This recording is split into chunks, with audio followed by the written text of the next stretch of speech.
basically interview that person. It's kind of similar like a job interview. You want to find a person that matched the job description the most and like could be there for a long time. Guys thinks in a materialistic and logical thing. Like, hey, if I can provide all the resources to pay for expensive dinner, then I should be the best mate for you. Care about yourself, care about your safety. If someone wants to meet you on a first date at their house, no, say no, please. You don't know that person. Understand what your values are and make sure that the next person or the partner that you're with share that same value. Yeah, it's important to leave the fantasy out and start like working on real life stuff. Welcome to the Kaizen Blueprint, the podcast dedicated to helping you achieve a better life through continuous improvement. If you're ready to elevate your finances, grow your investments, and unlock your full potential, you're in the right place. Each episode brings expert insights on personal development, finance, and real estate, giving you the tools to build lasting success. Now, let's dive into today's episode.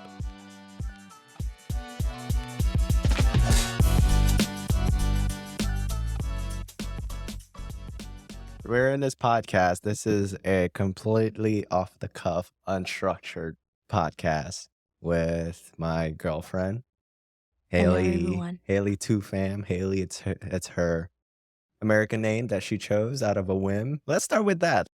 And then Thu, it's actually Toe. It's Toe. Same thing. Same. Okay. So it's Haley Thu Pham. He's just gaslighting me. I'm not gaslighting you. I'm just moving on to the next subject. So why did you choose Haley as your name? Let's start off with that. Off the cuff, completely, and we'll dive deep about our relationship and things like that. Well, for my name, at first I picked Victoria. Not Victoria, not victorious. Victory. Victory with an I. Name. Yeah, what's a name? As a name.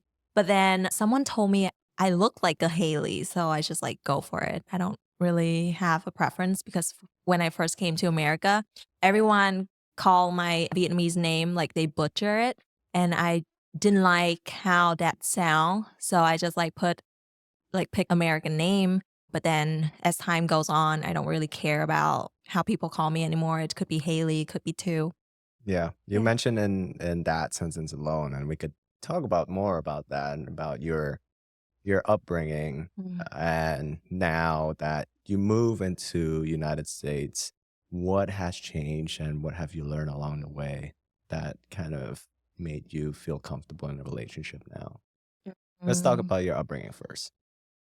Well, when I first came here, it was for school, and I was born and raised in Vietnam for like 19 years. And then I decided I want to go to a different country and experience like different things without my parents, without like their supervisors, And how old were you?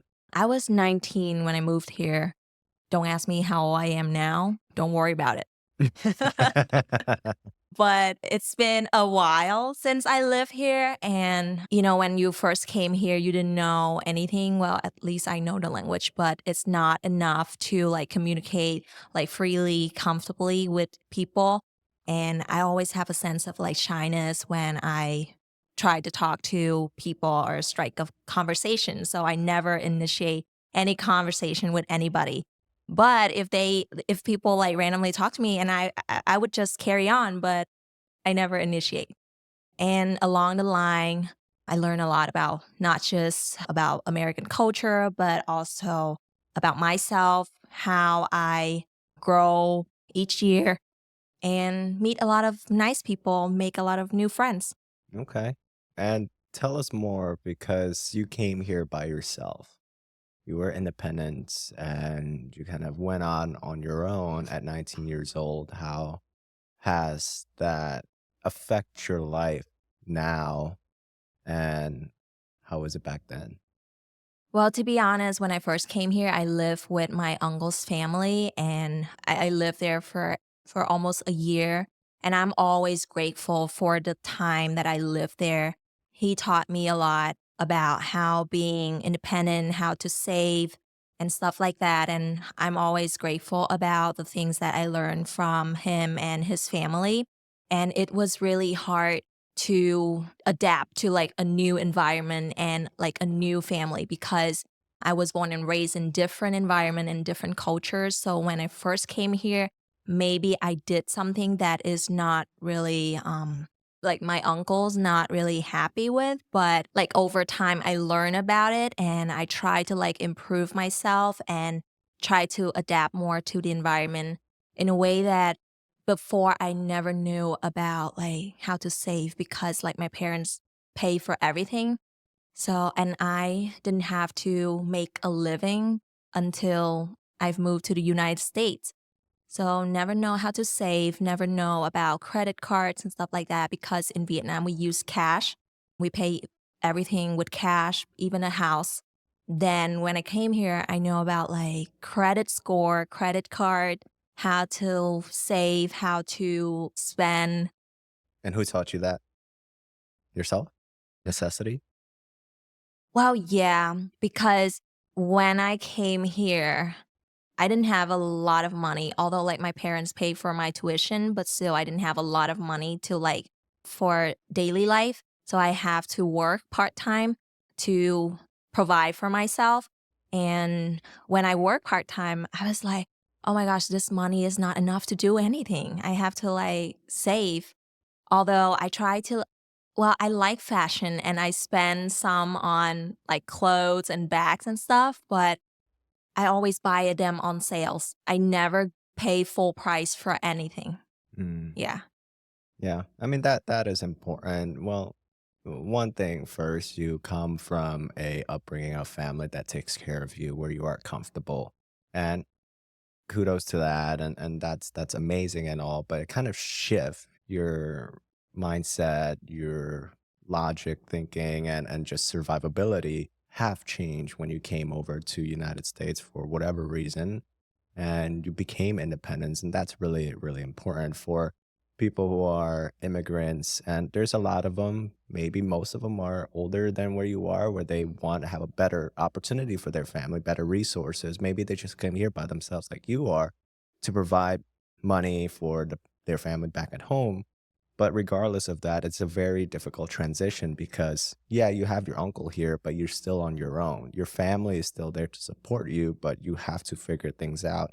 And that kind of force you to learn the adult things in life. And that's what I really enjoy about you. Yeah, thank you about that. But I won't take all the credit for myself. To be honest, I'm always grateful that I have such a good parents that they always help me. They always there for like emotional support and also financial support if I like fall on my feet and stuff. But yeah, independence is just like one thing, but learning like the learning part is important because when I came here, I didn't know a lot about like either the language or like the culture.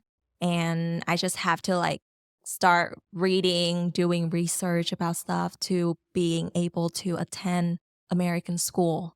So that also a hard part. But otherwise, I just like, I've always been grateful for everything in life.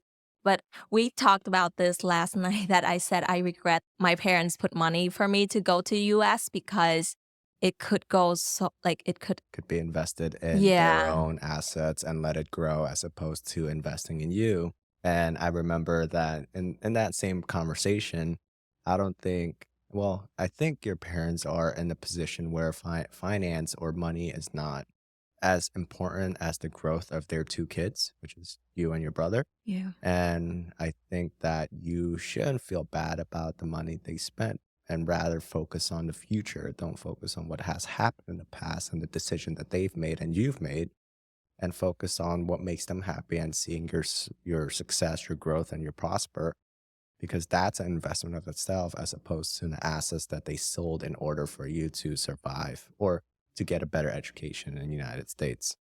Yeah, I feel that way, but there's just always some sense of guilt and like you feel like your parents put a lot in you, but you don't create much like profit or stuff like that You from. just think of yourself as a business. But yeah, I feel that way. I feel that way, but I just want to say that a lot of people like perceive me as someone who always like to dress up, like to probably like to travel, spend money, but behind the scene, it's actually I buy everything on sales. It's never full price. So on sales for like 70% or 60%. So I'm really always on a budget. I don't like spend too much on clothes and stuff. But yeah, Well, going back, unnecessary comments, but I have going back to I have ADHD, so well, yeah, going back that, and that's why I'm here. I'm trying to reel it back into our initial conversation about our parents. yeah. And I just want to talk about like my upbringing so that Mm, both audience can know where both of us come from, and we'll talk about the relationship and all that good stuff. Well, while you come from a comfortable upbringing and somewhat turn into independence on your own, I'm from opposite kind of upbringing where my parents were poor. mm, And Indonesia, I came here in 2005. I was 7 or 8 years old at the time. And my parents were poor. When we first came in, my dad came in 2001 and me and my mom came in 2005. We don't have any other family members that live with us that we know of, at least now. So when my dad came here in 2001, he was knocking on different businesses, different doors, just so we can find a better kind of opportunity, but a better start. And that's mhm, what he started doing in the first 4 years that he was here, 2001. And then we came in 2005. And when we came in 2005, we already have a house and he just financed a car basically. And at the time, economics were really good and you could even buy a house as long as you have a credit score and you breathe. That's it. And that was before, the great financial crisis, which is in 2008. mm, But regardless of that, when we first came, even though we had a house and a car, it was all finance. mm, It was all through a loan in a bank. And our first few years, my dad bought a 800 square foot home that we still owns today. It's a 3 beds and 1 bath, and we had a primary room, and we actually used that up for me, my mom, and my dad. We were sleeping in one room, and then the mhm, other 2 rooms we were renting it out to other people, and we shared mhm, the same bathroom, the same kitchen, and that's how we kind of started. And my parents were always great savers. They're really, really frugal to a point where it's like borderline cheap, but that helped a lot because I've seen them like, hey, don't spend money on this. Why? And I was starting working as well. My dad took me in, and we had like a cleaning franchise at the time. So I was mm, starting work at 9 years old. And that kind of built the independence that I need because one, yeah, I started working, but I couldn't touch the money and I was making like $5 a day. So it was really, really truly child labor at its finest. Like Don't put it that way. like it was bad, but at the time I hated it. Like Mm, I had to go to school and afterwards all my friends would go out and play and I had to hurry up and get ready and we would drive to multiple different places and clean and I like to joke around mm, and one of the places were school and I like to say that while all the other kids were playing basketball and sport, I was cleaning toilets. But mm, that built that independence where you started when you came here, but yeah. that's where I built my independence of like, I'm not touching my own money, which was a good thing at the time now I think Mhm, about it, but I hated it at the time. I yeah. was working at an early age and I didn't want to be kind of where my parents were. I wanted to spend money for my family and our necessity, and we don't have to worry about how much we have in our bank account in order to pay for a restaurant or pay for some entertainment and things like that. Yeah. So that's where I come from. So I like to say that we come from a different upbringing where, you kind of more on a comfortable stage and I was on Mhm. more of like struggling stage. And when we kind of meet in the middle of like, we're not really, really rich, but we're not really, really poor, but Mhm. we're okay where we are, where we're comfortable and we could go out and do things on our own. Yeah. And that's where we kind of match in a way. And that gives us an opportunity to share a time and space with each Do we other. match? Maybe, I don't know. We'll see. We match on Hinge. So, well, yeah, we could start with that. But let's talk about your perspective of your dating life, and then we'll go to mine, and We'll dive deep What into do you that. mean my dating life? Well, your dating life before we were dating. Let's talk about that. Well, before we dating, I was on the dating app for a couple months, for like 2 months. Why? Well, because um it's just kind of are we going to cut this later, but What? None of this is cut. What you mean? okay. It's fine to be honest to bring this up. It's a long story. I broke up with my ex last year and it took me a long time to heal, and then my friend was like, "Just go on dating app." And I mean, I was on dating app before, but I During didn't your like it. boyfriend or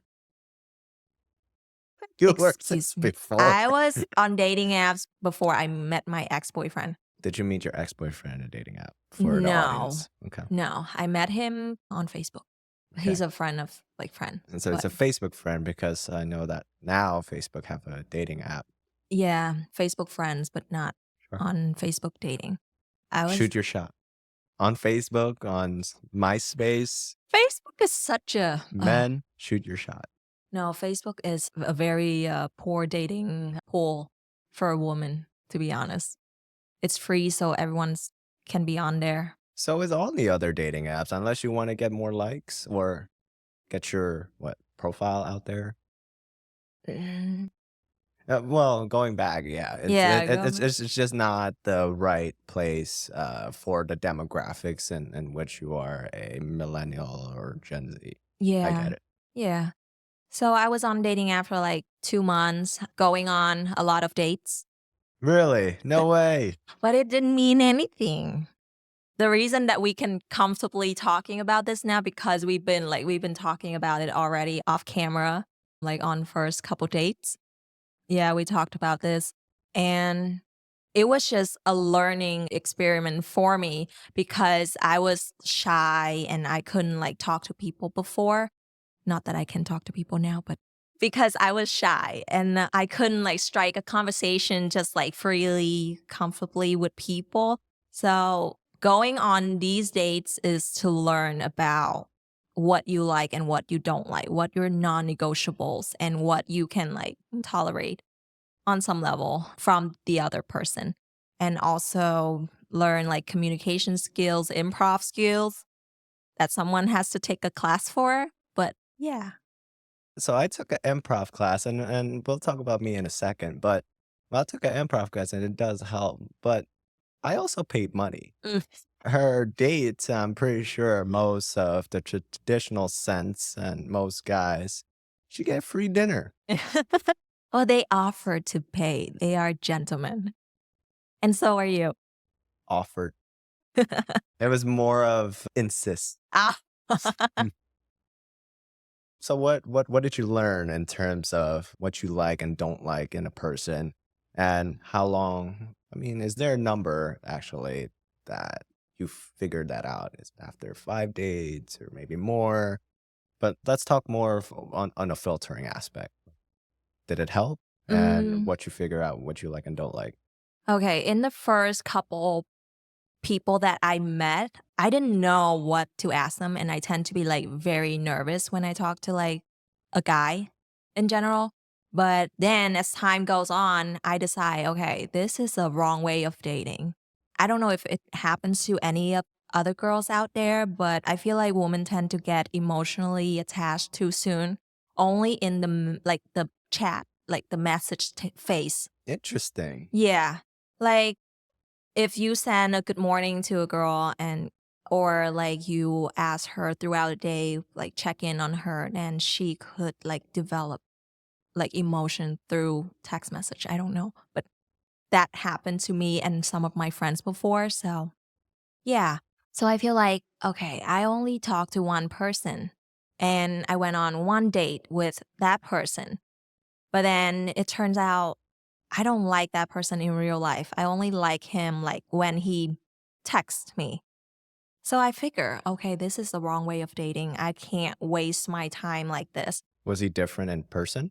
I would say there's no chemistry and there's no attraction there when we met in person. And even the way he expressed himself or me express myself, like it just didn't match Sure. in a way.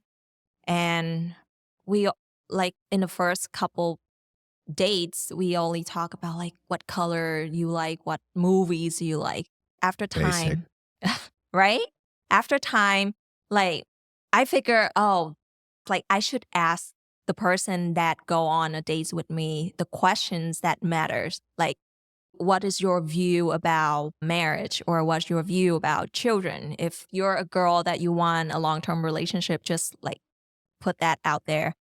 Or you ask him about his childhood or stuff like that because sometimes their childhood could be a big factor that influence how they grow up and their behavior in a relationship.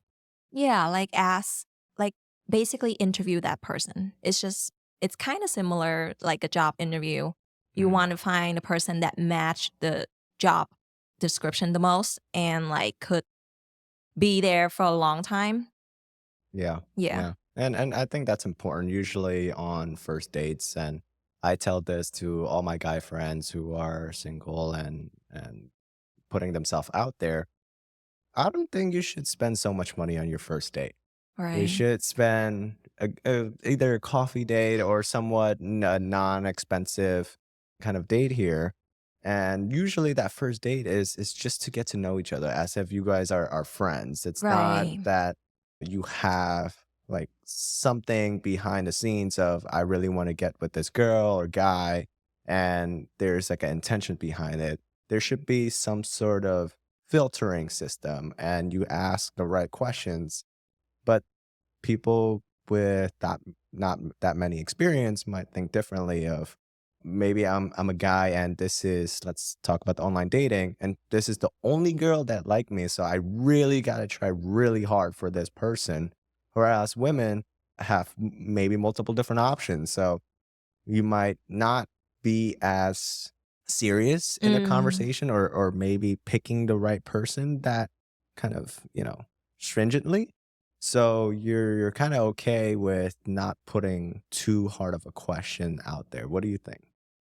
So I would comment on this like from woman's perspective because a lot like social media is so big right now and there are a lot of relationship advice, like free relationship advice on TikTok or like Facebook or Instagram.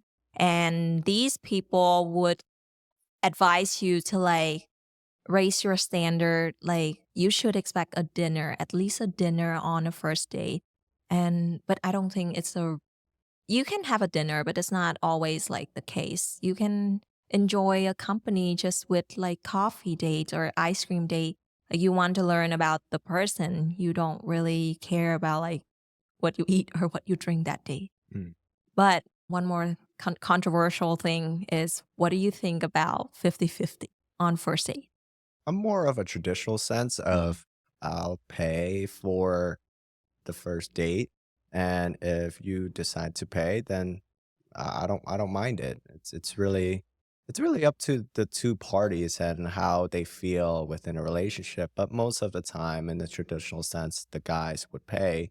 And I think to add on from there, like that's the reason why I didn't want to go, at least personally for me, like I didn't want to go to a super expensive place because I know that I'll be expecting and I know I will Mhm. pay for that.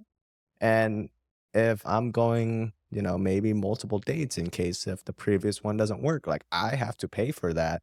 Mhm. And even with like the dating apps, right? I have to pick and choose which one I want Mhm. to go on a first date with because I know Yeah. I'm going to pay. And then if I'm going on like multiple first dates, I'm like, I don't really want to, like, why am I spending money and time for things that aren't working? And that's why it's really important for you to have that initial conversation, maybe do a little bit of homework of like, who is this person? And see if they have some sort of attraction to you based on the messages, based on the questions that were asked, and you filter those out. I think most guys, they just shoot their shot, whatever hits, they're gonna go for it.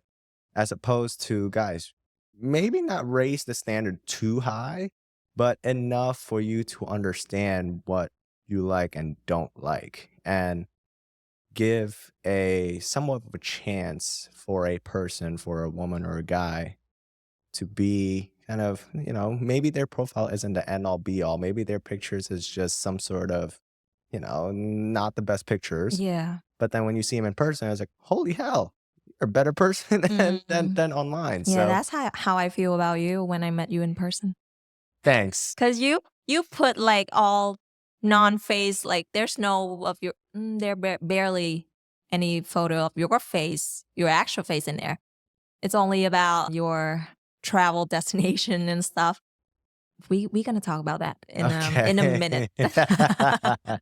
But I feel like it's an ego thing for guys to like spend a lot on a first date. I feel like in some guys' perspective, it's like, okay, let me show this girl that I can like provide or I can like pay for stuff.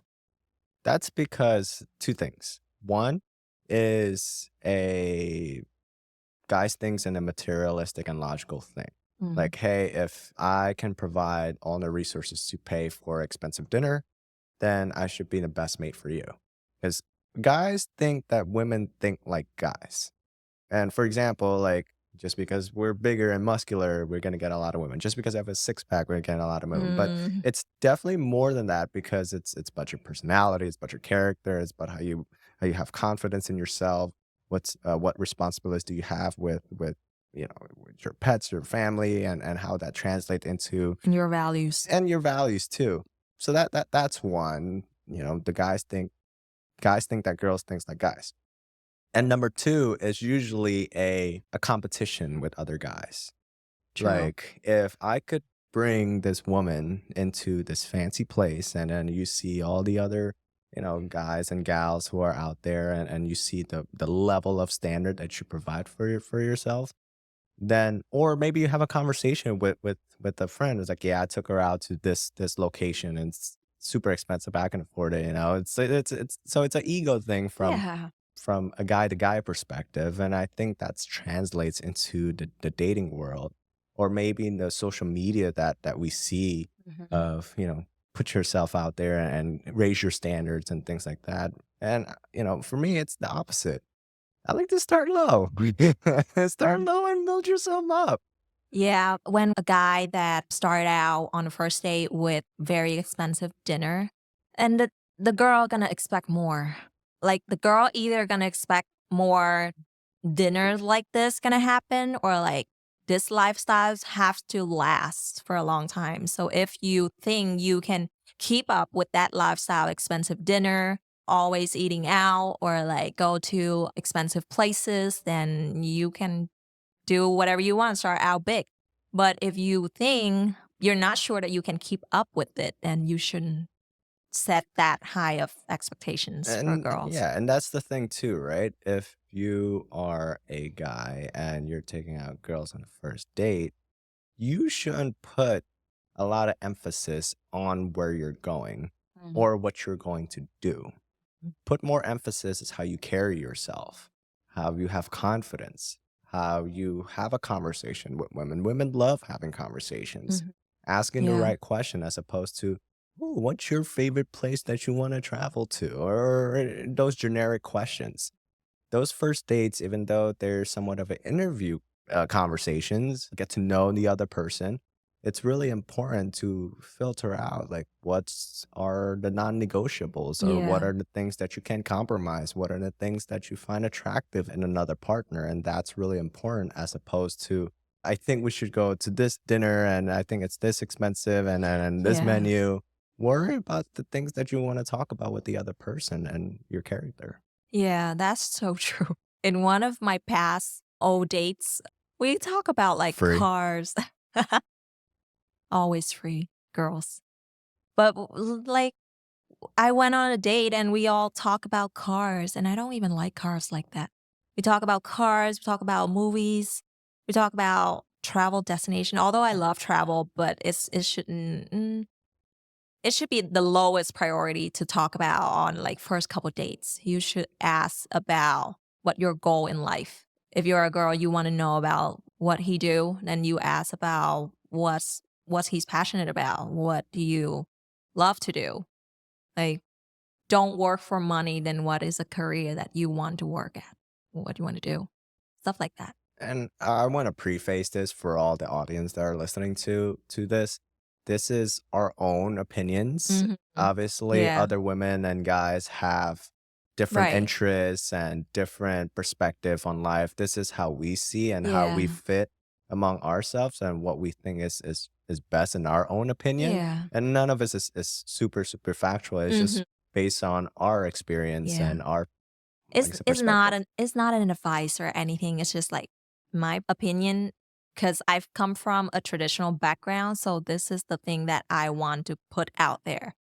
I want a long-term relationship. I want a person who's ambitious, who hardworking. I want a person who take care of his family, who can provide. And a lot of these things, I set my standard like that. So in the first couple dates, I would just talk about it Yeah, to you.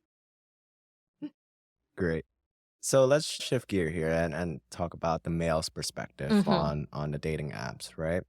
For women, it's you have a lot of options. You have a lot of likes, and assuming that you're somewhat attractive to a pool of guys and gals demographics, depending on your sex preference. But usually women have a lot of options. You have a lot of likes. Maybe it's too overwhelming at times. Mhm. However, guys is the opposite, where sometimes we have to pay extra in order to get likes and put ourselves out there. And there's actually there's more science than art, in my opinion, from a guy's perspective, Mm. because if you look at guys' profile on the dating apps and social media, they don't really put a lot of emphasis on that Yeah. in terms of maybe fashion, maybe pictures, and that's really how you stand out to most other guys. You mentioned earlier that I had, traveling pictures, and that is a great conversation starter. Actually, that's how we started talking, right? So it works. And I think there, like I said, there's a lot of science. I think most guys, we should have a good pictures, anything that could sell ourselves, that could have interest to women. Because this is all like marketing in a way, because you're Mhm. marketing yourself to the pool Yeah. of people who are in your area that you want to have some sort of attraction to. And then obviously you like and comment on other people too. But yeah, you want to have some sort of engaging, profile description. Like what makes you an authentic you that people can get into and become more Mhm. interested, as Yeah. opposed to some corny quotes or some sort of masculine I type. have corny quotes on my profile. But you're a woman. I'm talking about guys.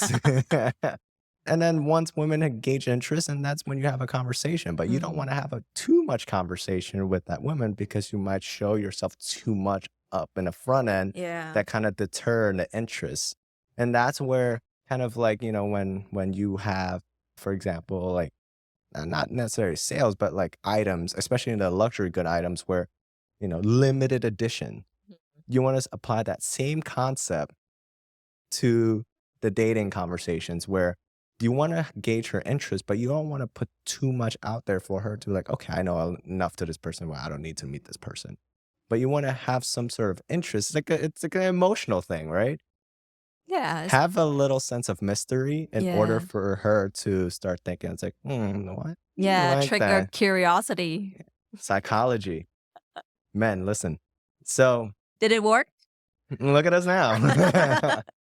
So that's kind of is the main thing. And Mm. like I said, the reason why you want to have that sense of mystery is so that she could gauge enough interest for you to get the first date. And then The that's hell? You and was whoa, whoa, so whoa. nonchalant in the first message. Like Like you I didn't said, even mysterious. I like to I call it was so Mr. pissed, guys. I was so pissed. Anyway, so we were talking for a little bit, and like I said, the most important thing about that initial conversation, especially on dating apps, is two things. One is to get her number, and then two, to figure out where to meet in person. Mm. And those two are usually the main goal, and that was my main goal. And I think I spent what, less than 10 messages on you. Yeah, if literally on on the app you asked me no, you asked like 3 questions and then that's it. Yeah, kiss. Keep it simple, stupid. Then I'm like, "What the hell is this?" Yeah. So limited edition. And to be honest, I'm a girl and I really put a lot of concern on my like safe and security. So when he only talked to me for like a little bit, like he texted me for less than 10 messages and then I agreed to meet up, I was like, I was a little scared to be honest. But then it turned out fine.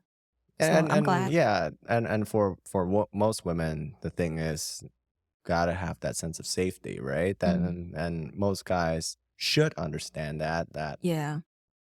when you're out there, there's so much things that could harm you. You're so Mhm. vulnerable. Yeah. And a guy's job usually is trying to keep you safe, to be protected. Especially when you don't know each other, then both parties have to be cautious, but at the same time, it's okay to be vulnerable at least in that first initial date. How do you catch a red flag when you just like first talking stage? I think you should know before the date what your non-negotiables are, Mhm. right? Like technically those are red flags. Yeah. And you should already know that when you have that initial conversation or perhaps the profile. But if they've done it so well that you agreed on it, and then when you meet in person, it's completely different than what you thought it was, just politely say, hey, I don't think this is working out. I Mhm. think I'm okay with, as a woman, I'm okay with splitting the bill 50-50. I'll pay my portion, you'll pay your portion. Mhm. It's been amazing. I hope that you find a Yeah. better candidate. Yeah, I read on Reddit a lot of case that women go on dates and ended up not in a good place, you know?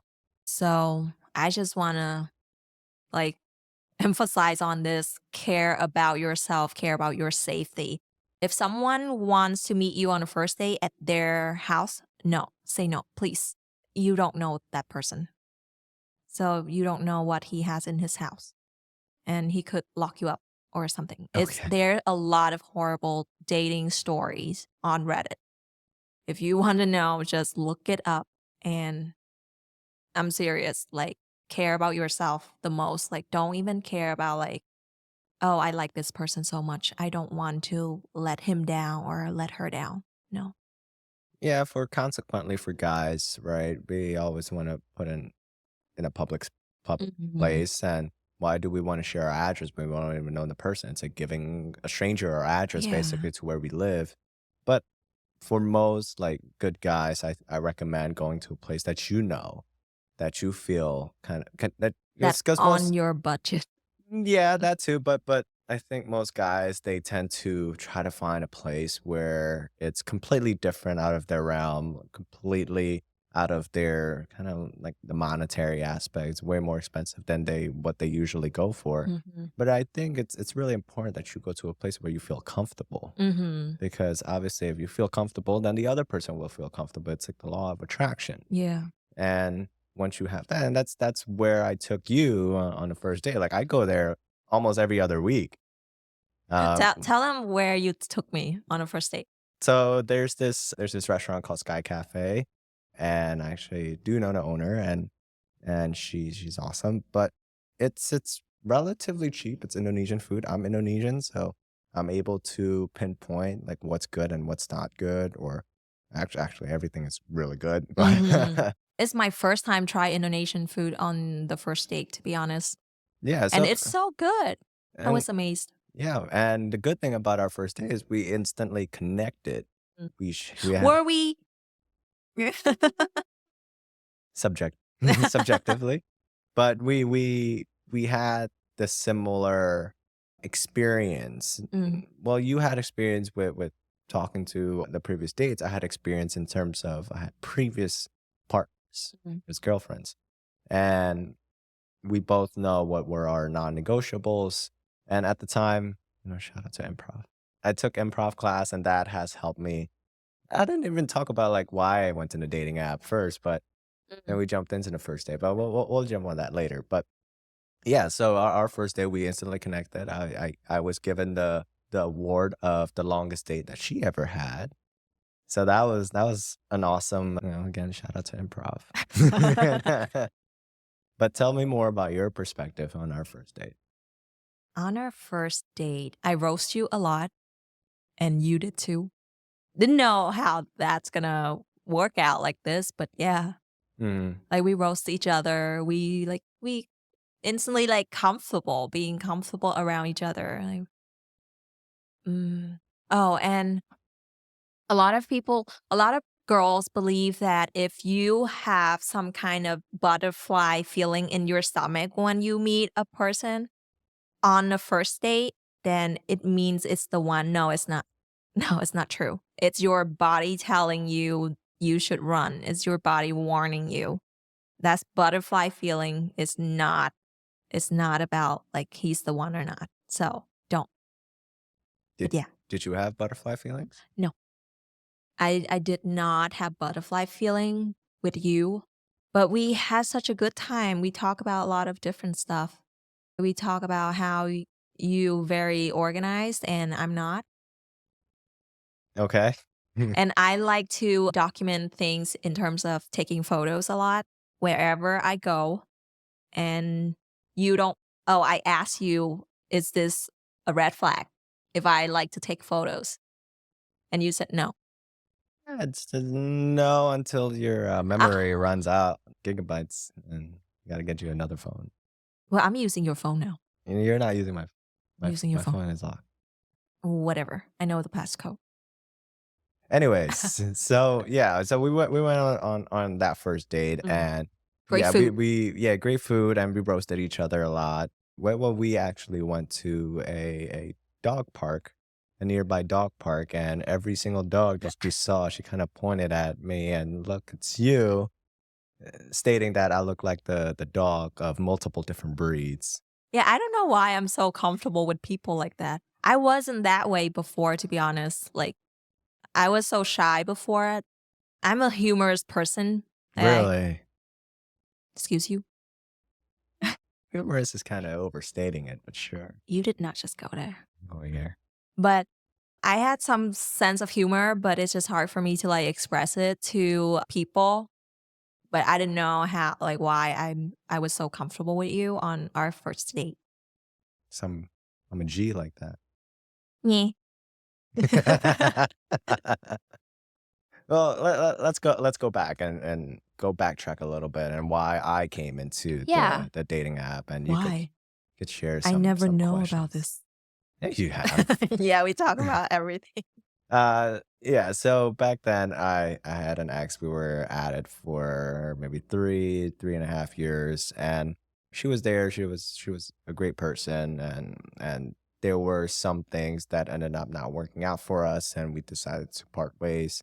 I have, you know, make mistakes of my own that maybe because I was naive, maybe because I was still growing up, maybe I'm still trying to figure things out, but I wasn't established at the time, and she was a great person, but because of the longevity of that relationship, I became comfortable.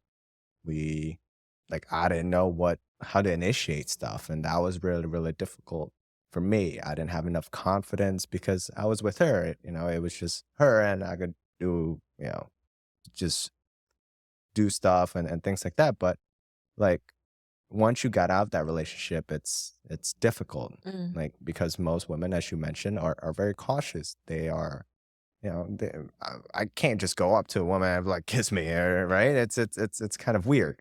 But what I've learned is that throughout my relationship with my ex, I was learning mostly business stuff because that's where I came from. Learning real estate, learning business. Everything is so logical. Everything is so there's a process, right? There's logic behind certain things because Mm. if this happened, then this happened. Mhm. It's a completely different spectrum when it comes to I say real estate relationship. Completely different spectrum because everything is based on an emotional. Mhm. And I shift gear and learn about relationship as opposed to business so I could have a better understanding of how to talk to women or what is empathy or emotional, vulnerability, things like that. And that's where it kind of shift gear and I start learning about the relationship psychology and took therapy. I actually took therapy during that relationship, but I took therapy now for myself in order to figure out what's wrong with me and how to maintain it. Not necessarily, you can't really fix stuff that's already because of your upbringing, but you can always be aware of it and then maintain of how What's wrong to with you then? a lot of things. But so that's where it kind of initiated into the relationship stage. And I've had first dates with people outside of dating app. And a friend of mine, he mentioned, well, why don't you try dating app? And I was like, okay, I'll try dating apps. And that's what I've kind of learned. There's the science that I mentioned earlier about all the descriptions and all the photos and But things did like you that. read about it? Did you read about how like use dating app, how to like put a good profile pictures Yeah, or like how to quote or something like that? yeah, there's a process, and it's not necessarily all the same. Mm, It's catered to you, and I've made mistakes. I've made some changes, and I talked to people mm, online and went on first dates with people online. The first date was like the very first of the first date was nerve-wracking and, got rejected, but that was okay, like, move on, and she wasn't the one and things like that, but who's that's the one? but I we started, like, that's when you start filtering out, like, what works for you and what doesn't work for you, and that's really important, and, obviously, even before the dating app, I took, improv class Hmm. because I was listening to a podcast on relationship.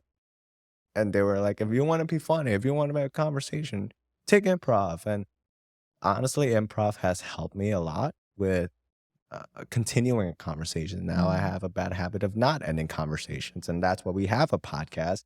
And that's why me and her talk for like months on end about random things all the time. And doing improv has helped with the dating scene. You have better conversations with women, and not just women, just with everyone. Hmm. You're able to share experience. You're able to public speak in a very nice manner. You're able to Mm. portray yourself and think before you speak type Hmm. of aspect. And obviously, it's just fun. You're funnier, Hmm. you're more out there, and it's easier to share experiences with other people just because of that. And on top of that, not only that, I have a lot of experience with traveling, with things that are interesting. It's just improv kind of kickstart that into portraying that to other people Hmm. outside of what's in my mind and what's in my social media and what's my dating app. And that has helped a lot.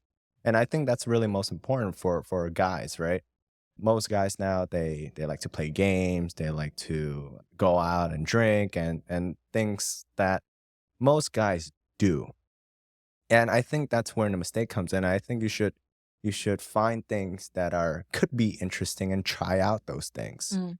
There was this Reddit post of like, I'm gonna wait for the right person to travel to this location. I'm like, that's the dumbest thing in the world. Like, why would you want to wait for that? Because you want to travel in order for you to have that conversation with Well, the don't partner. say that. It's not dumb. Everyone is different. Sure, but my point is try out many different things. Yeah. Like And if you're not enjoying doing stuff by yourself, then you could not enjoy doing stuff with someone else. 100%. Yeah.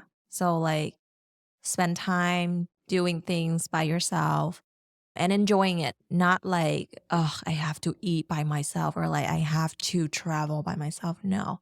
Like learn to enjoy little things in life. When you travel alone, you have more time to look at the nature, the people, like everything around you. But when you travel with a partner, there's different kind of enjoyment there, but still. Yeah, and funnily enough, last year today, I was in Iceland Mm. and it was a great time. I was traveling alone and I traveled alone before and I think it's an experience people should have at Let me travel least. alone then. No.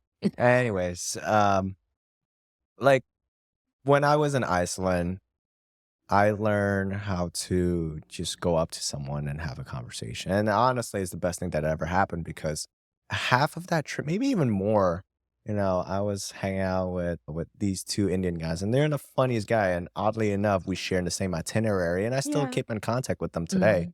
But when you travel by yourself, you start thinking. about stuff. You Yeah. start putting yourself out there in terms of, I need to speak to someone. If I don't speak to Mhm. someone, then it's just a like you're just gonna be alone. And some people are Yeah. okay with that, which is cool. Mhm. They use that as a sense of finding your own purpose, finding yourself, Yeah. seeking Or what's healing. or healing, sure. And I've met people along the way during that trip that Yeah. they needed a sense of time for themselves to heal, and they shared that experiences with me, even though we just met, and that's probably the first and last time we're ever gonna meet. Mm. But yeah, That was me traveling yeah, for to heal myself. yeah. But yeah. So and that like I said, that is important, right? Let's shift gears here and tell us more about after that initial first date. Obviously, you had What happened? multiple first dates. What kind of kickstarted our relationship? Well, there's a sense of curious there because you barely text me. You were so nonchalant, and I tell him and his friend all the time about this. He was so nonchalant in the first couple dates when we first went out. I'm like, "Well, what the hell is this? Are you like serious or not?" And after the first date, I had to go to Paris and he has to go to Colorado. Yeah. So we didn't see each other for like a month because after Paris I got sick and he has to go to the temple in New York for a retreat or something, right? Meditation retreat. Yeah, meditation retreat. So we didn't see each other for a month and when I saw his story from Colorado, I was like, there's a girl in the background. What is this? You playing with me? So I'm like, I ghosted him. I didn't talk to you for like I didn't reply to your message. And I you told me you kind of know that and you tried to gauge me back in. How did you gauge me back in?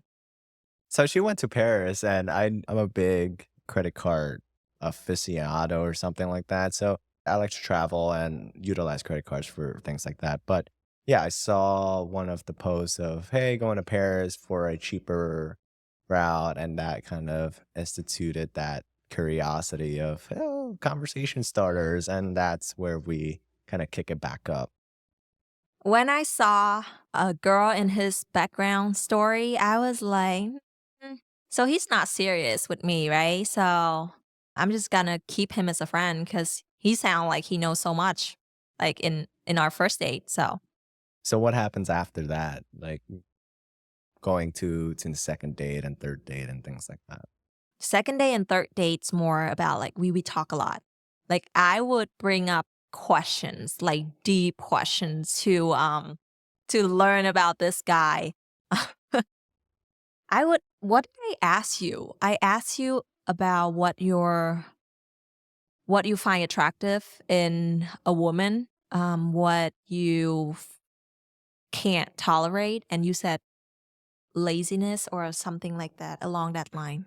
Yeah, I mean, what are the things that I find attraction in a woman? It's mostly like ambitious. Like if I see you trying to strive to a certain goal, it doesn't necessarily have to be a business. It doesn't have to be education. It just got to be something to strive for, and you're working really hard. Have a sense of purpose. I think that's important. And obviously, the next one is personality or physical attributes are a huge one. I think for most guys are the same thing. And another one is like, how can we fit with each other? If we just sit down and be bored and not do anything, are we okay with that? Or do we have to do something in order to fulfill our kind of, our mind? And if that's the thing, then we're not comfortable with each other. And that's the Mhm. way I see it. We're the opposite ends. Like, what are the things that I don't like is in a complete opposite of the ambitious thing. Is if you're lazy, if you don't really have anything that's set up in your life, that's something that I don't want to be in, because for somebody like me, I'm trying out many different things. Mhm. I have multiple businesses. I try to network as much as possible and kind of have multiple facets in my life that I want to continue to grow and build. Yeah. And if I have, support that does the same thing and are okay with me doing that, then that would be an amazing match, as opposed to the complete end where you're not doing anything, you're just sitting down and And that's okay for a day or so, but at least have a sense of purpose, and I think that's what's really most important for me. Hmm. Yeah, that's also, we have that in common. Like, we like ambitious people, and we also have like a purpose in life. He like doing real estate, and I'm very passionate about like fashion and marketing. I'm in marketing, but in our second dates or third dates, we talk about that a lot. We talk about values. And on our second date, I was like, I date for marriage. And he was, I remember you took like 3 or 5 seconds of silence. Then you asked me improv question onto that topic. I can gauge that, okay? What I do you mean see that. improv Yeah, questions? it's improv. It's like you ask me like, where do you want to get married or stuff like that. I already know it's improv. What is that I could improv? I It's can more of a see it curious from question. miles It's a away. curious question. It's like, where do you want to get No. married? Santorini, Greece. Well, I like that, but I have Okay. somewhere else in mind. Anyway, we talk a lot about our values. Like, we have the same family values. We like long-term relationship. We date for marriage, right? Yes. Yeah. We like to have children in the future when we're like established. Yeah, we share a lot of different values in life. We're like come from traditional background, Asian background too. So, And I yeah. think that that's what really, really is important. The values and the background, right? The values obviously is you could have multiple different interests. Like you like fashion and marketing, and I Yeah. like real estate and business. Completely different avenues, Yeah. but somewhat intertwined as well. But our values remain the same. Mhm. Like, what are the most important things that we want align with each other? However, when you have different backgrounds and different values, that's kind of where it kind of deteriorate the relationship. And I like to say that in my previous relationship, it's a sunk cost fallacy where our values, she came from a different ethnicity outside of the Asian culture, and sometimes we would have fights or arguments because our values Yeah. and Culture difference. and culture difference is a huge one. It's like, I asked, why are we doing this? Or she asked, why are we doing that? Well, And to be honest, sometimes like even if you come from the same background or like the same culture, it's not guaranteed that you're gonna be compatible with each other. So you need to find out what what you're compatible with, like what kind of personalities of that person or what he do, and when you be with that person, are you guys growing together or one growing and one left behind? yeah, Or are you motivated enough with each other, or you just feel less motivated? and like we said earlier, Mhm. we this works for us. It's not Yeah. working for other people. Some people are willing, one side is willing to compromise as much as Mhm. possible in order Yeah. to match with the other person. Our main suggestion is understand that what your values are and make sure that the next person or the partner that you're with share that same value. Yeah. And despite the background, despite your upbringing, make sure you understand each other, why you're doing the things that you're doing. I think that's what most therapy sessions are for. Yeah. You tell your story, you tell what's going on in your life, then you Mhm. figure out why. Why does that happen? And a good therapist will ask the right Why is questions. this happen? Yeah, and usually it comes from the same answer is because you Mhm. were raised that way. This is your environment, not necessarily because of your family, but maybe because of your friends and people you associate yourself around. That's why I like to ask about the other person's childhood when I go on dates, because that dictates a lot of your behavior and your personality growing up. Like, either your childhood or your your environment that you grew up in, like who you're surrounding yourself with. Like, I would ask about those stuff. I did ask about those stuffs with you, Yeah. And and I test you all the time. really, no way. But it's good to like, sometimes it's good and bad, because the person who get tested, they didn't know anything happening. Like you wouldn't know what is the good answer for that, right? I would ask you something randomly and it's just that's why you answer it with your real thoughts because you don't know what is a good answer. So, ladies, Well, I'm authentic in that yeah, regards. And honestly, I had my prep work from my therapist because she asked the same questions. And obviously, I answered the question that she asked, which with a little bit of fine tuning and a little bit of understanding of experiences and yeah. having that conversation with her, it was like a very well made answer. And that's come from the heart as opposed to interview questions where you could just, fabricate it to make you look good. Yeah, but I would want to say that I'm not on therapy.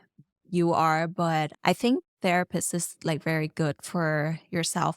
The reason I'm not on therapy because I have a lot of people around me that I can share my story with, like my friends, and I talk to my mom all the time about everything in life. So, like you kind of have that emotional support system. So you not necessarily need a therapist in a way, but I think therapist is really good for people who want to learn about themselves or like to heal. Yeah, well, your mom is your therapist at this point, and Yeah. that's okay. She, you know what? Like sometimes I come to her with our relationship problems. And she goes on my side all the time. Anyway, Is that true? no, because I like it like that because she's like really fair. Like she is no filters. She's gonna talk like straight to my face that you're wrong. You need to like grow up or stuff like that. But yeah. Yeah, well, so the reason I got a therapist was because one, I knew that I wanted a completely unbiased opinion. And I Mhm. think if I go to my friends or my family, they don't really take in everything. Yeah, They they took it would as like, bias, like yeah, they would go to your side.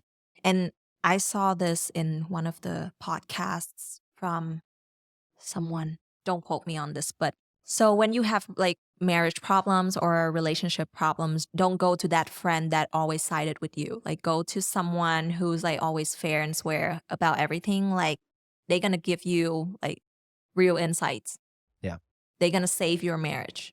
And that's why I went to a therapist is because I didn't want to have that unbiased opinion with anyone.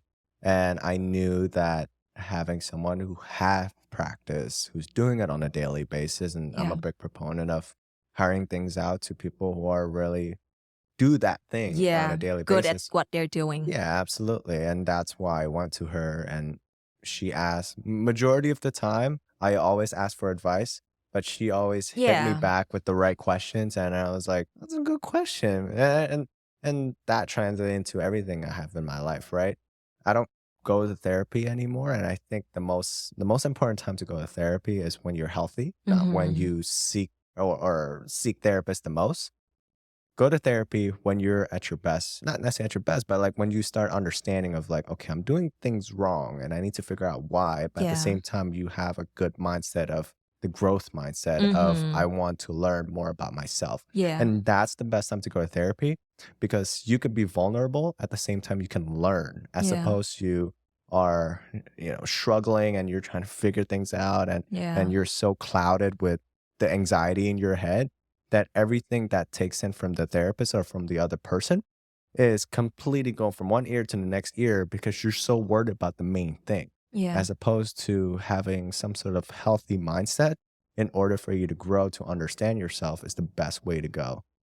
Yeah. I feel like, I mean, this works for us, but probably is not necessarily work for everyone because everyone is different and some people are more like introverts, so they're not willing to tell their story Sure. to anyone, and they just keep that bottle up inside. And sometimes it's hard to like express yourself too. So just find anything that works for you. This working for us, but it's not like it's not for everyone, I guess. Mm. Yeah. Yeah. Yeah, so don't quote us on this. We're not responsible for this. Different personalities and different perspective. Yeah. And I feel like relationship advice or relationship in general got affected or like influenced a lot by Disney and social media. True. Yeah. Like we as girls, like women growing up, believe that, oh, when you saw that person, you would know. No, you would never know. You need time. You need time to learn about that person. You need time to learn about yourself and the relationship with that person. Or sometimes they would say that love at first sight, or This fantasize. yeah, they fantasize a relationship should always like be happy and stuff. Like there's no struggle in a happy relationship. But to be honest, even a happy relationship would have some challenges. Like there are times that we're not at our best selves. Like we have problems in our life, like with families or with friends or with business and stuff like that. And we may carry that into the relationship. It's important to leave the fantasy out and start like working on real life stuff. That's really a good point in our relationship. And we talked about this in this entire episode, actually, that when you first came here, you focus on self growth, you focus on your education, you Yeah. focus on reading things, you focus on researching many different things to become an adult. And that's your self growth. And my self growth is the same thing, associating myself with the right people, focusing on what's important for the future. And that is the most important thing before even going into a relationship. You Hmm. can't just go in naive and not knowing anything and hopefully being in a relationship will help everything. It doesn't go like that. Focus on yourself, understand yourself, go to therapy if you need to. Take some time for yourself to travel on your own and have responsibilities on your own to showcase to someone that, hey, I could be with you.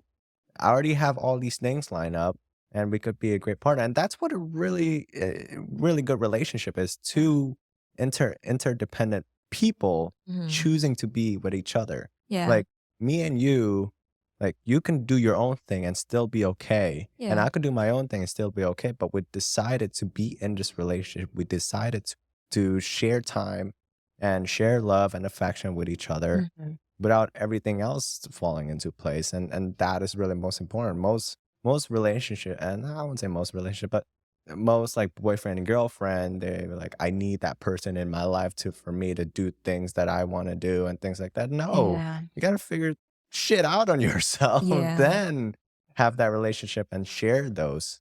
But I mean, I have some friends that they're so afraid to get into relationship because they said they're not healing yet.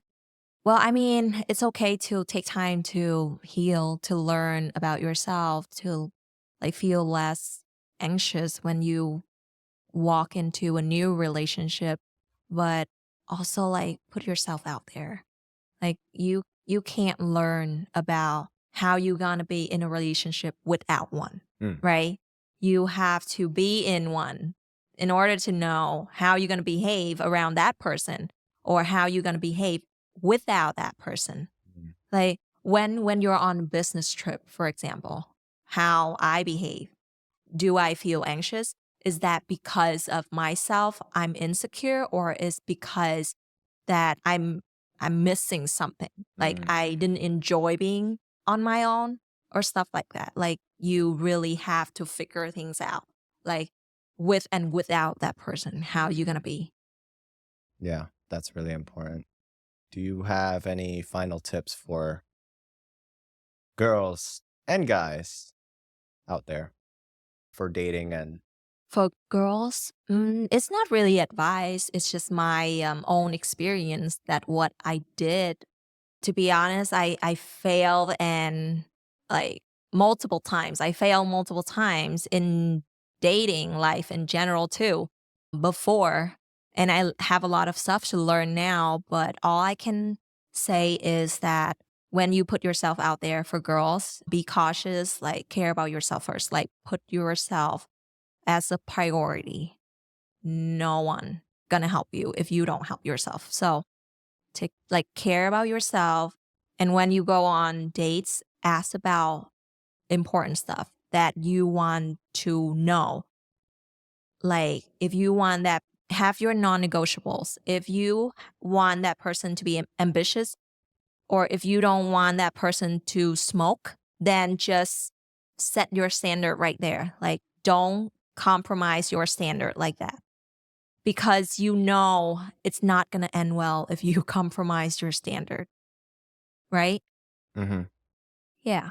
But for guys, I don't have much for guys, to be honest, because well, I only think that if you can't take a girl out for like a fancy dinner, then plan something, like put effort in, be genuine, authentic with yourself, like on a budget is fine. Like play the game that you can play. Like you don't have to like go up too high like for a fancy dinner. It doesn't mean anything. It's just a dinner. As long as you have like good conversation with the person and you find something that attracts you or compatible with you. Yeah. No, that's Yeah. good. Mm. For me, for women is give us kind of opportunity in a way, like, and be more kind of more not specific, be more Mhm. specific and what you guys want in a guy. Not the typical, 6'5" finance guy, whatever, Blue eyes. blue eyes, what is it, trust fund? But Yeah. be more specific, like not just say I want a nice guy. Well, Not, probably they don't know that either. sure, and Yeah. but you That's why you you need to you start learn. you start filtering those out and Yeah. have those non-negotiables, but be very clear in those things and get some experience out there, right? And go on a first date, put yourself out there as well, Yeah. but do it cautiously, obviously. Mhm. Another thing is for girls is be more direct. Mm. It's really difficult, right? You guys I'm are guilty of this. Yeah, you guys are very, very kind. Like I never met a woman that's not, that's not kind, and they want to be nice and they don't want to hurt feelings. But sometimes for guys, especially in dating or maybe you're in a relationship, like it's okay to tell us upfront what you like and don't like, and we could figure out that way as opposed to us trying to figure out this maze of what is I'm okay means when I'm asking you a yes or no question. And I think that's most girls are like that, and I understand where you guys coming from, but it's just an improvement, I would say. Well, I think I'm pretty straightforward with you, You are right? not when I I ask give you a where you lot want of to eat attitude. all the time. So for guys, two things, maybe more. Yeah, maybe three things. One is understand emotion, understand relationship, understand how to talk to women, understand what is empathy in general, and focus on that as opposed to the coding of if this happened, then this happened. If she says this, then she says this.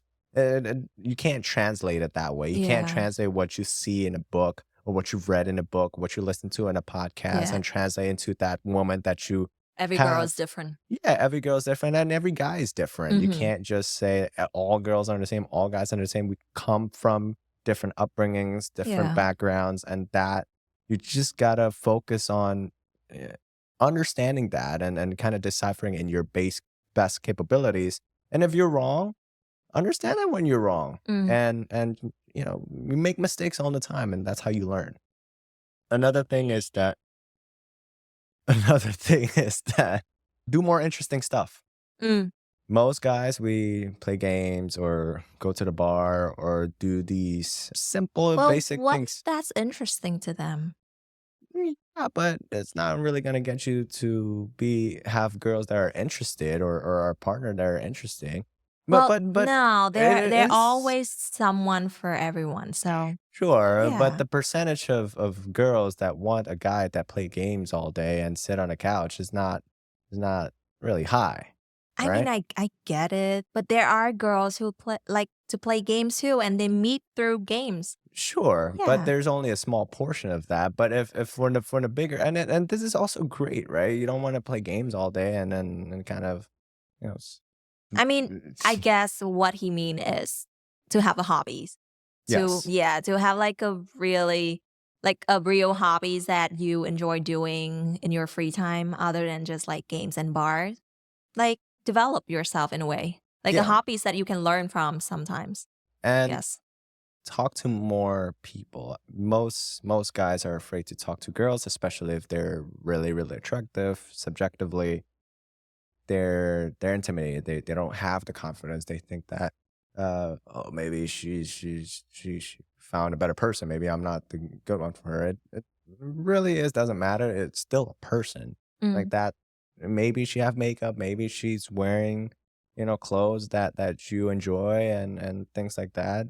And that shouldn't stop you from Confidence is key. yeah, like that shouldn't stop you from trying to talk to her. But start off slow.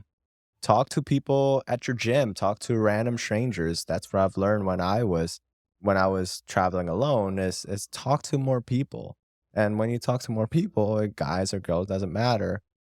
You have this repetition, you're practicing. And then once you speak to a woman that potentially you want to be in a relationship with, then you already have the practice. And I But think that's really important. well, be careful talking to people in the gym because some people just go to the gym just to for workout. So be careful. Yeah, I'm just saying in Yeah. general. It In doesn't have to be general, it doesn't have to be girls. It could be yeah. other guys or it could Like be if in you're a comfortable enough to like strike a conversation with people, it shows like you have confidence and yeah. you like willing to like make friends or Yeah. yeah. The main point is have that repetition. Practice is key. Mhm. And once you start getting a little riskier and see that beautiful girl, obviously understand your surrounding first, right? If it's Mhm. somewhere in an alleyway and she's cautious, or maybe it's somewhere that's kind of questionable, then don't do it. Or even Yeah. if she's at the gym and she's pumping weights and she have headphones on and she's completely uninterested, understand your environment. But then Yeah. when you're in that environment where it's okay, whether you're in a party or a get Mhm. together, and she's in a comfortable kind of location Yeah, with other public people, space. public Yeah. space, exactly. And that's your cue, and you want to strike up a conversation. You Mhm. have your practice with all the other guys and Yeah. girls you have done in the past without any, the interest of relationship. Now it's your time to shine. And I think that's really important. Woo! We talk about a lot of things in this podcast. What, Damn. what do you think? 5:39. Yeah, I'm great in this. So this is completely off the cuff. I did have a couple of questions. I didn't even read them, but what do you think overall about this thing? It's good. It's like our conversation, like what we always like talk about. Yeah. Okay, I have ADHD, so I think about a lot about different stuff, but I don't remember now. Okay. All right. Well, we'll just sign off from there. That's all for now. We shared a lot of insights on dating and how we started dating. Hopefully that provides some sort of insight for people who are out there, Yeah. maybe want to date, maybe are dating, and we're like, oh, they have a really great stories or want to know more about us. This is completely off the cuff and Yeah. was- We're very unprepared for this. well, not necessarily unprepared. I'm just really good at organizing stuff when you're, need some work on organizing. But anyways, this has been great. It's been awesome. Nyeh. Thanks for coming on, and we'll definitely go more. Thank you for having me. Yeah. All right. Thank you so much for watching or listening to the Kaizen Blueprint podcast. If you got value from today's episode, be sure to like, subscribe, and leave a review. It really helps us grow and reach more listeners like you. And don't forget to stay connected. Subscribe to our newsletter at kaizenblueprint.com for exclusive insights, resources, and updates. Keep striving for growth, take action. And remember, small, consistent improvements create massive impact. See you on the next episode. Peace out.